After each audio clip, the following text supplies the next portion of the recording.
Musu musu hasi deo na laए laए musu musu hasi deo हे जरा मुस्कुरा दे जरा मुस्कुरा दे ऐ खुशी.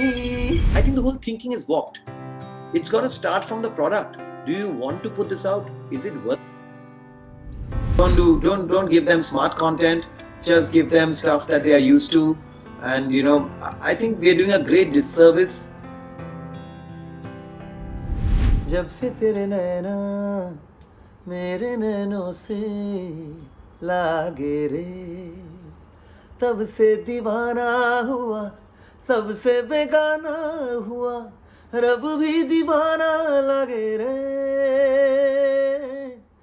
रब भी दीवाना लगे रे हो.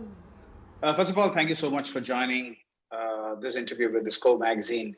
Uh, my first question would be, we've had Tanha Dil that was released little over a decade ago, and you've just released a new single. Tell us about how you felt back then and now, and how have things changed? Because Tanha Dil was released in 2000, but it wasn't my first album or my first music video or my first single. I started off in 95, and the strong Chennai connection there. Two Ambram boys from Australia, and they put up an album called Q Funk. I don't know if you remember that, but it was that Q Funk is here to stay. Feel the groove is what we say. And it had Shweta Shetty, it had Babul Supriyo, of course, my sister Sagrika, and myself. And I had a few lines there. I said, "Aaj hum jaise jigar wale kaha." So that was Q Funk. Q Funk, as in Q is Kawali, Kawali Funk. So that was, done by two brothers called Jim and Jerry from Australia. I don't know where they went after that, but that was the starting point. And then after that, Loveology, and then of course, Aisa Hota Hai with Sagrika. So yeah, it's been a long, long journey, and as exciting as it is today as it was then. I was, of course, at that time, pretty clueless, just enjoying the ride, just doing, whatever came my way, just going with the flow. And it's not very different even today. It's the same thing. So I just like to be spontaneous and just, I just enjoy the ride. That's all. It's really amazing. I mean, we have literally grown up, everybody in the 90s era has grown up listening to like your voice and everybody else in your era. It's really amazing. So we've seen that a lot of effort has gone into putting up in creating the video of this song, Tu Jo Haan Kahe To Haan. So how was this entire process of creating this video, especially considering this whole pandemic situation? How did you manage to do it?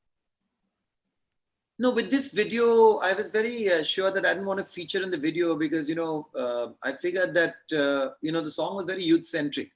And so I would want, that vibe to come through in the video too. So to be able to, and also today is an age of influencers and, people who are very popular on the short format videos. But I just didn't want to compromise on the faces, on the talent, on the look and feel of the video.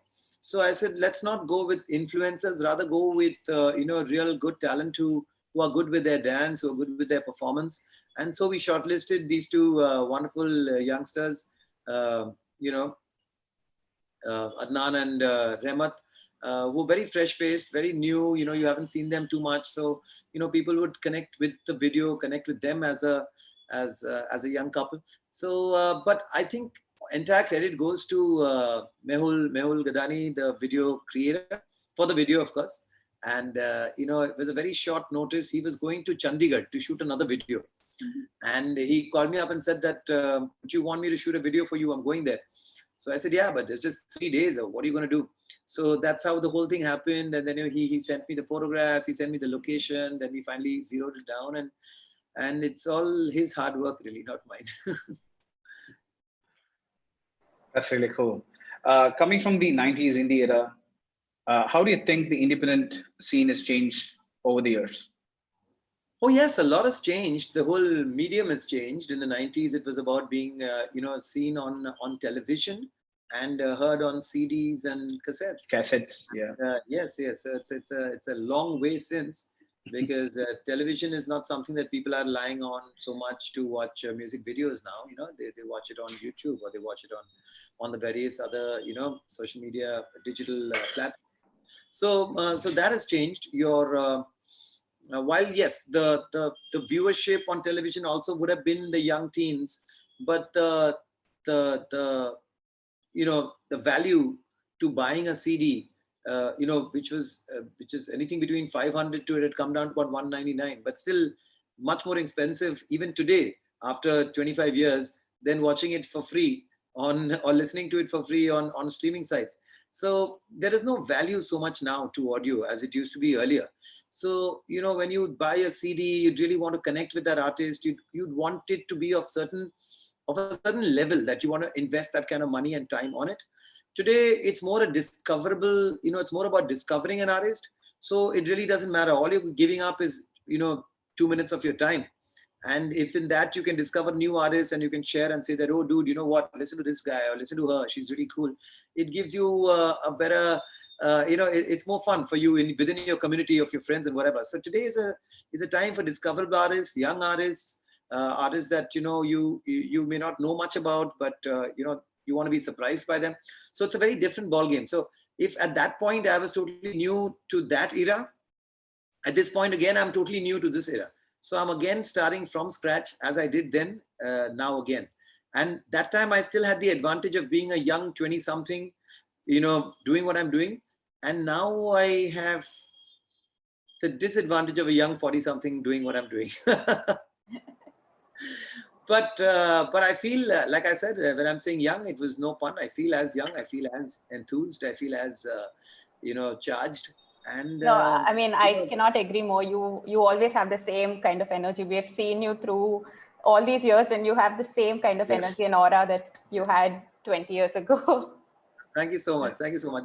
That's what keeps me going. And I think, if you get very bothered with the numbers, you get worried about, whether it's a hit or a flop, that starts weighing you down. It doesn't help you. And I am lucky that today, I'm emotionally, financially, career-wise, I'm in a good place. So it's time to have fun. So why should I want to spoil my fun by getting worried about the numbers? Yes. Yes, absolutely. So, talking about, the 90s and everything, could you, or maybe earlier than that, could you talk to us about your very first recording that you ever did, or your first opportunity, and how was your experience? Technically speaking, the first time I was in front of a mic and my voice was recorded and it's in, public forum, so to say, was when I was 4 years old. So I'm 48 today. So that makes me 44 years in the industry. Oh, wow. Yes, it was a Bengali nursery rhyme really album. And there were songs in Bengali like "Ete apple ke, bite bat ball niye chalo kheli." So I actually started singing before I could literally do most things in life. So it just comes naturally to me, and so that whole whatever mic fright or stage fright, all these things were sorted very early in life. So and you've been doing this all your life. Yeah, all I remember was I used to be put on these platforms, because I was a very short kid, and most of the other kids were much taller than me. So they used to put me on these platforms, and there used to be these other naughty kids who would try to kick that platform and get me to fall when I was singing. So half my mind was, I used to sing for jingles, a lot of jingles through the 70s, mid 70s, late 70s. And then by the time I was 12, 13, my voice started changing. So, that stopped. But till I was 12 or 13, I was a very short kid. And they used to put me on these platforms. So already I used to feel, those days you had one mic and you'd have to have these 4 kids around it. Yeah. And there was this brat who always tried to, sometimes because he's not watching, he would end up kicking my shin. Sometimes it was quite crazy.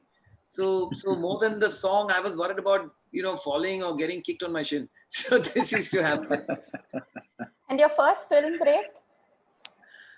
First film break was, of course, Musu Musu Hasi. Technically, I had one line in this film called Parinda. Okay. So, but I like to speak of it with a lot of pride that I got my first film break thanks to the great Adi Burman. It was a song, ताकत से हमारी, ताकत से डरेगा हर आदमी हमारे, इतना ही line था. Oh, जो wow. यार की खुशी वो खुशी है हमारी, तो वो एक लाइन था वहाँ. जो भी हो, but Musu Musu Hasi was my first film. That was 1999, and yeah, that really got things rolling. And after that, there was no looking back for a long time. Maybe just sing a line of Musu Musu Hasi now that you've spoken about it. Sure. I was just going to ask. Yeah, sure. I love to sing. You can. Anyway. Musu musu hasi deo na lai lai, musu musu hasi deo. Hey, zara muskura de, zara muskura de, khushi. And just to add, very early, I think it was the first recreation ever done was on this song. Oh. Where we added an English line to it and we did a whole, like a dance track to it. This was a very acoustic kind of a guitar oriented. It was originally in like a reggae rhythm, but we did like a dance track, which was Musu Musu Hasi Deo na lai lai, Musu Musu Hasi Deo. Hey, I love the way you smile, baby. I love your style. Love everything you do. That's really cool. Had a funny rhythm to it. Oh, but this song is like, I mean, people listen to it even today. So yeah. When people tell me, what do you think about recreations? What do you think about remixes? I really don't know. You kind of stole one of our questions to you. I started doing that. So if I say it's wrong, then I'm the one to blame. Like, Dil Kya Kare and Hum Bewafa and so many remixes. Roop Inka Mastana, Roop Tera Mastana with Style Bhai, who's again Jay Menon, again from the state of Tamil Nadu. Of course, now he's in the US. Okay. So yeah, so we did all this all in the mid 90s, and so I can't really comment negatively about recreations. That will put me in the spot. I will try to avoid that question again. No, but you know what? I'd like to put it on record that I honestly think that when there's a new generation who's probably not heard the the earlier song, you package it with new today's contemporary style rhythms, maybe a more contemporary voice that people connect with, but the same melody, the same beautiful lyrics, then you give that song a new leash of life, and it's happened across the world. And I really don't see what's wrong in that. It's only when you do it mindlessly, it's only when you do it without any reverence or reference to the original song, you kill the ethos of the original song, or you add nothing new to it. The song was originally a dance song, you put it out like a dance song. How is it any different?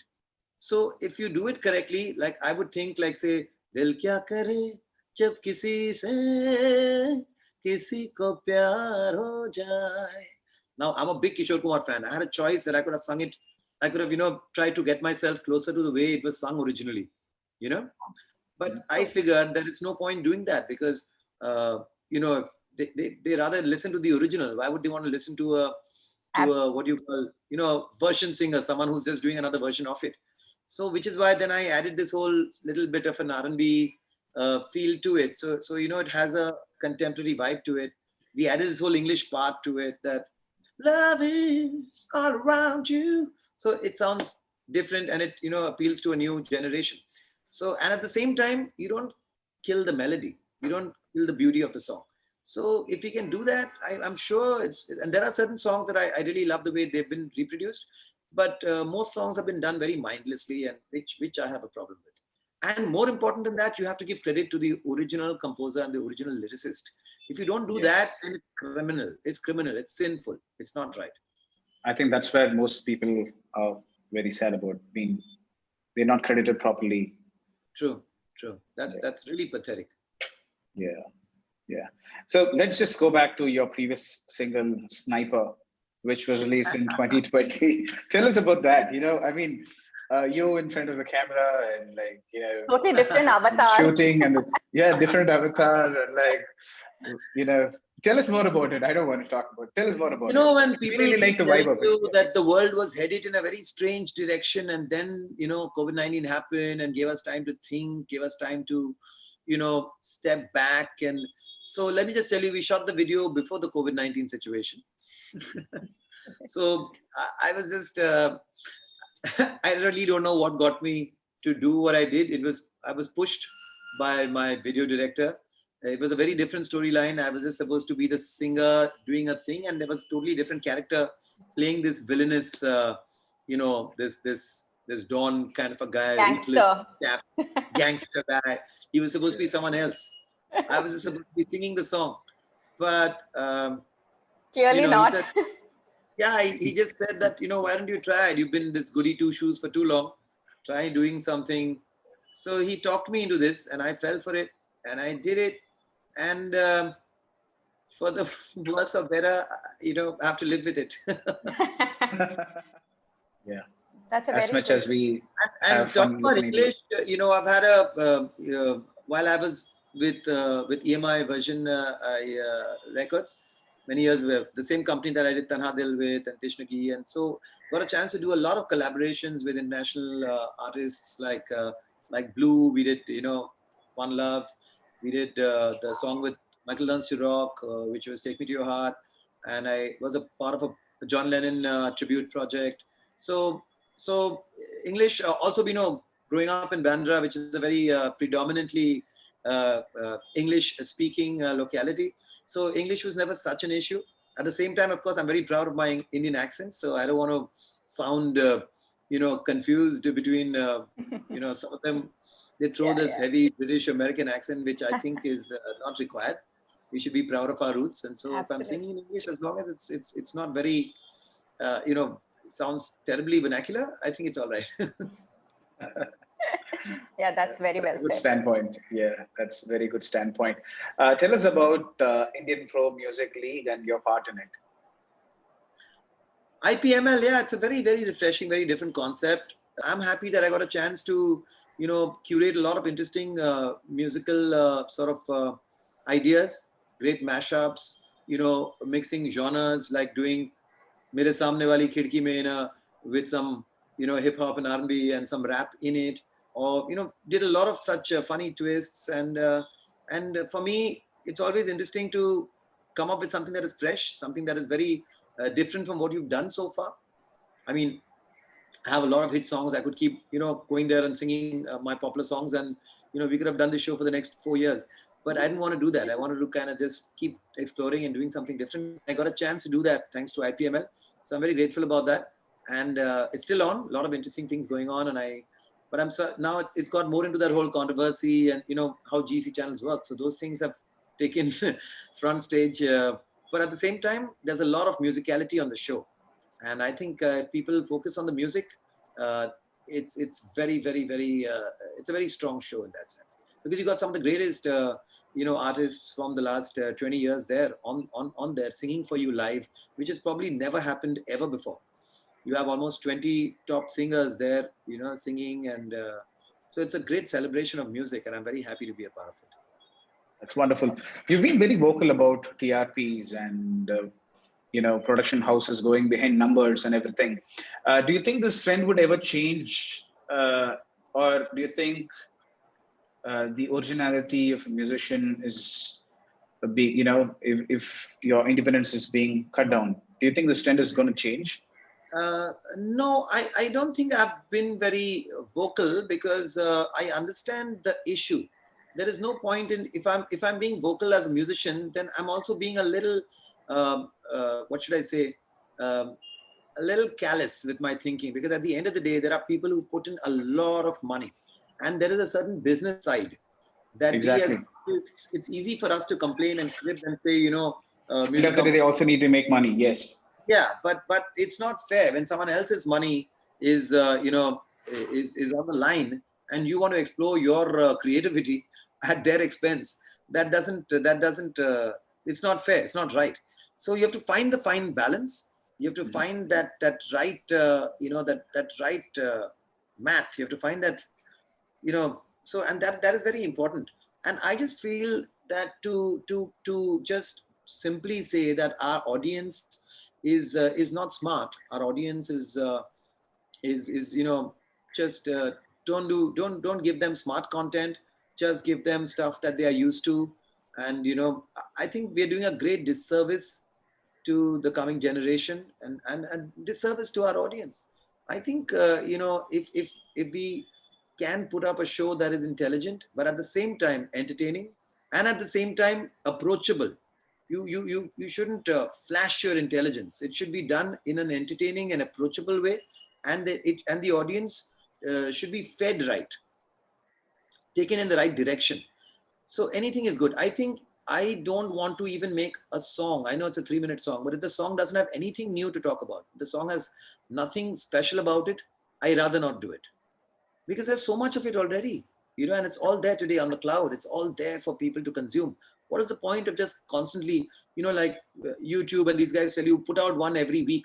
What is this? Is it a job? Are we, what is the compulsion of just putting out numbers and that will help you go up on the algorithm? That will help you get views. I think the whole thinking is warped.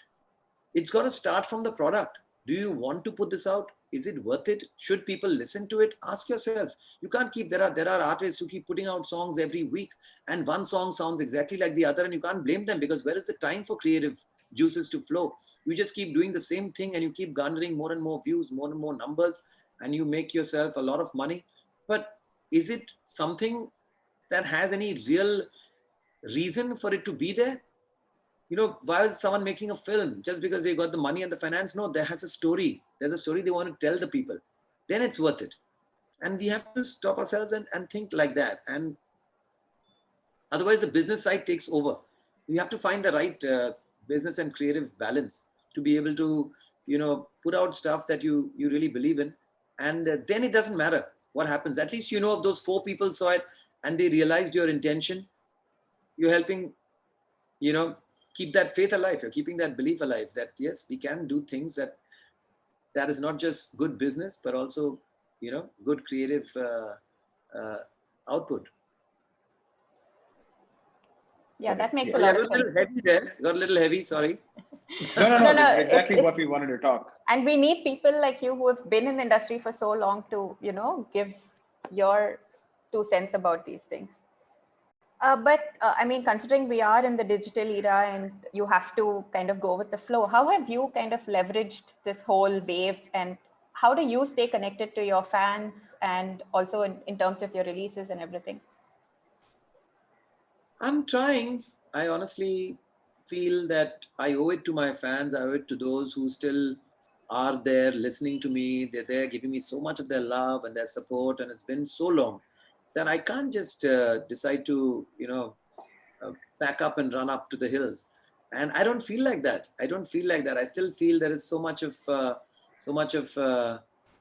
that I want to do, be it live shows, be it musical, songs, creating new stuff, exploring different genres. And as long as I'm getting that support and I'm getting that love and I'm getting that positive vibe from my audience, I'll keep doing it. But there's no, like I said, there's no business plan. There's no business model to it. I'm just putting up songs that I compose, songs that I think have something new, something different that people might enjoy. And I'm also testing my audience. I'm trying to see how I can make that transition to the newer generation. And I'll keep trying that, because at the end of the day, music has to be young. Music has to be for the youth. Absolutely. Because otherwise, then it's game over. I mean, us growing up today, the music that we enjoyed, my comfort music would be, songs from the 80s, your pop songs or your rock songs, all that music that I enjoyed, all my artists are all from that time. Why is that so? Is because I was young then, and that connected me to my friends, to so many memories, so many, so music is for the youth. And if you cannot connect with the youth with your music, then it's no real point. But at the same time, you got to trust the youth and you got to give them credit that, they will get it. You cannot dumbify your music to that level and say, "Ki, "Hare yaar, aajkal ke bacche yahi sunte hain." Then that is wrong in many levels. So I wouldn't want to do that. Awesome. Great. Let's go to rapid fire round. Yes. So your biggest pet peeve? Biggest pet peeve is just this generalization. Generalization. I don't like to generalize. Okay. Great. If there is one thing that you would like to change about, change in the music industry. I'd like to ban autotune. Work hard. Get that sur right. Get that feel right. Do your riyaz. Practice. Get your, get it right. No cheating. No cheating. A singer in the current generation that you love listening to?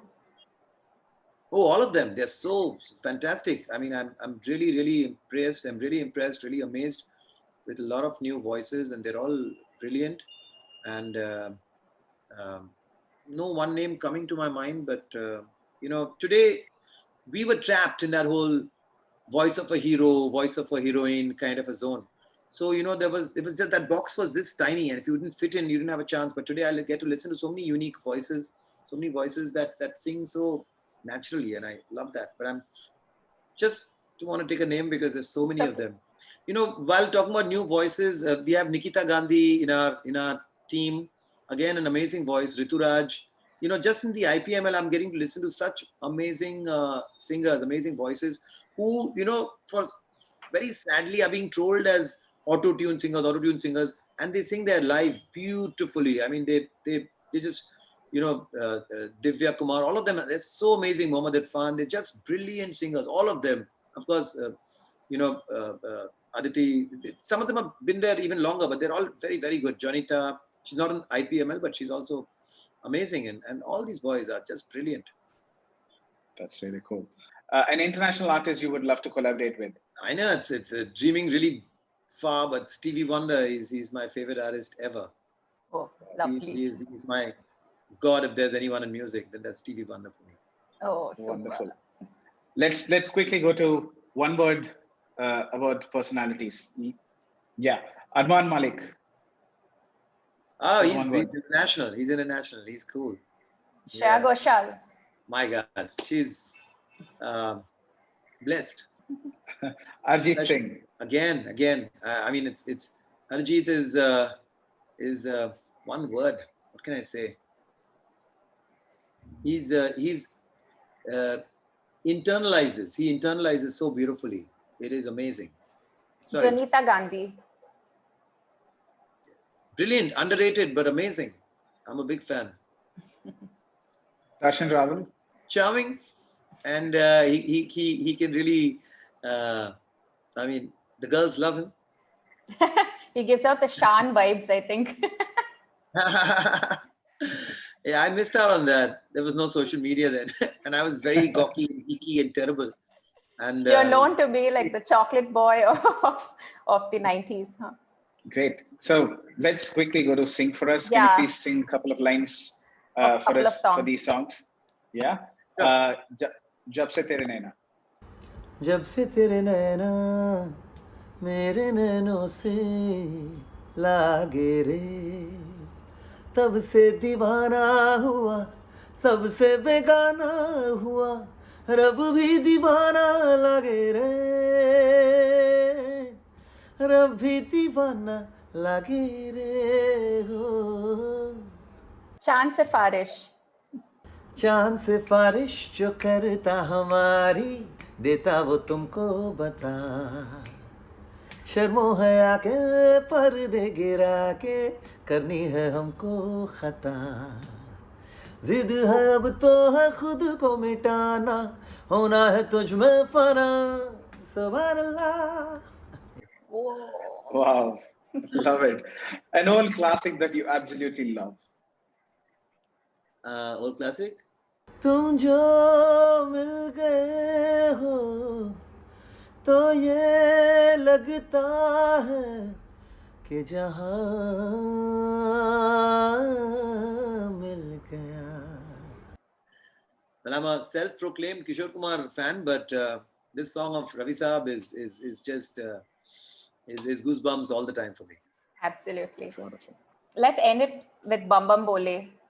देखो देखो क्या वो पेड़ है, चादर ओढ़े या खड़ा कोई, बारिश है या आसमान ने छोड़ दिए हैं नल खुले कहीं, बम बम बोले मस्ती में डोले बम बम बोले मस्ती में तू डोल रे. And we have 3 more seconds to say goodbye. Thank you so Thank you much. so much. Thank you so much. Amazing. It was amazing. Thank you. It's Take care. absolute pleasure Bye. having you with us. Thank you so much.